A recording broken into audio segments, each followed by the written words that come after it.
কুরআনুল কারীমের মধ্যে একটি আয়াতে আল্লাহ পাক রব্বুল আলামিন বলছেন, ইন্নাস সালাতা তানহা আনিল ফাহশাই ওয়াল মুনকার ওয়ালা যিকরুল্লাহিল আকবার। আল্লাহ পাক রব্বুল আলামিন এই সূরার একটি আয়াতে আল্লাহ রব্বুল আলামিন বলতে চেয়েছেন, হে পৃথিবীর মানব জাতি, হে সকল মানুষেরা তোমরা শোনো, যারা পৃথিবীর বুকে গিয়ে সালাত আদায় করবে, নামাজ পড়বে, আমার কথা শুনবে, তাদের দ্বারা দিয়ে এই পৃথিবীর বুকে কোনো খারাপ কাজ হতে পারে না। মোট কথা আল্লাহ পাক রব্বুল আলামিন এই আয়াতে যেটা বোঝাতে চেয়েছেন যে যারা সালাত আদায় করবে, নামাজ পড়বে, মুসল্লি হয়ে থাকবে, তাদের দ্বারা দিয়ে পৃথিবীর বুকে কোনো খারাপ কাজ হবে না। তার জবানের দ্বারায়, হাতের দ্বারায়, তার ব্যবহারের দিক দিয়ে কোনো মানুষ কষ্ট পাবে না। কিন্তু বড় দুঃখের বিষয়, আজকে যদি দেখা যায়, আজকে আমাদের সমাজের মধ্যে সবচাইতে যে লোকটা বেশি কষ্ট দেয় হাতের দ্বারাই, জবানের দ্বারাই, ব্যবহারের দ্বারাই, তাহলে দেখতে পাওয়া যায় মুসল্লি টাইপের মানুষ আজকে আমাদের সমাজের বুকে তারা মানুষকে কষ্ট দিতে ছাড়ে না।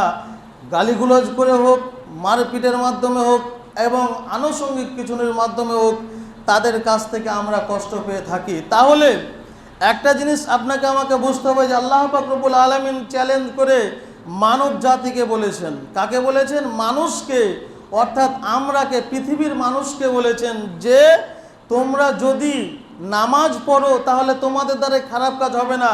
আল্লাহর কথা সত্য, কিন্তু একটা কথা মনে রাখবেন, আজকে আমাদের সমাজে আমরা 5 ওয়াক্তের নামাজ পড়ি, হজ করে এসেছি, তাহাজ্জুদের নামাজ পড়ি, সমস্ত কিছু করার পরেও কেন আমার দ্বারা দিয়ে অন্য একটা মানুষ কষ্ট পাবে? কেন আমার দ্বারা দিয়ে অন্য একটা মানুষ দুঃখ পাবে? আমার হাতের দ্বারাই, জবানের দ্বারাই, ব্যবহারের দ্বারাই কেন পাবে?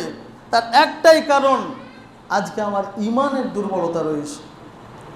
প্রত্যেকটা মানুষ যারা আমরা নামাজ পড়ি, মনে করি যে আমি 5 ওয়াক্তের মুসল্লি, আমি তাহাজ্জুদ পড়ি, আপনাকে বলি আপনার দ্বারাই কষ্ট পাচ্ছে মানে আপনার ঈমানের দুর্বলতা আছে।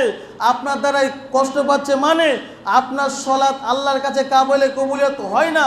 আপনার জবানের দ্বারাই কষ্ট হচ্ছে মানে আপনার ঈমান ওই রকম হয়নি এখনো যতটা হওয়া দরকার ছিল। প্রিয় ইসলাম দরদি ভাতৃবৃন্দ, বলছিলাম আল্লাহর প্রতি ভরসা, আল্লাহর প্রতি ঈমান। একটা অন্ধকারের বুকে, অন্ধকারে আপনি যখন একটা কোনো খারাপ কাজ করবেন, ঈমান কাকে বলে ইতিপূর্বে বলেছি যে ঈমান হচ্ছে যে আল্লাহকে দীর্ঘভাবে বিশ্বাস স্থাপন করা, আল্লাহকে স্বীকার করা, আল্লাহর যাবতীয় আইনকে মেনে নিয়ে নিজের জীবনকে বাস্তবায়ন করার নাম হচ্ছে ঈমান। পৃথিবীর মানুষ আমরা কি করি? আজকে আমরা মানুষের সামনে না হলেও যদি অন্ধকারের মধ্যে হোক, আড়ালের মধ্যে হোক, যদি আমরা মানুষের ক্ষতি করতে সুযোগ পাই, তাহলে সেই সুযোগটা আমরা কাজে লাগিয়ে দিই। আমরা সেই সুযোগটাকে হাতছাড়া করি না। আমরা সেখানে আল্লাহর ভয়, আল্লাহর ভীতি, আল্লাহর ওপর ভরসা, আল্লাহর ওপর ঈমান ওই জায়গাতে নাই। লোকের সামনে আমি দেখে কি করব? মানুষকে তাহাজ্জুদের নামাজ পড়ি দেখে কি করব? আমার তো আল্লাহ নির্জনে, যেখানে আমাকে আল্লাহ দেখছেন, পৃথিবীর কোনো মানুষ দেখে না, ওই জায়গাতে তো আমি আল্লাহকে ভয় করি না। আমার ঈমানের কমতি আছে। প্রিয় ইসলাম দরদি ভাতৃবৃন্দ, প্রত্যেকটা জায়গায় আল্লাহর উপর আমাকে আপনাকে বিশ্বাস করতে হবে। বলা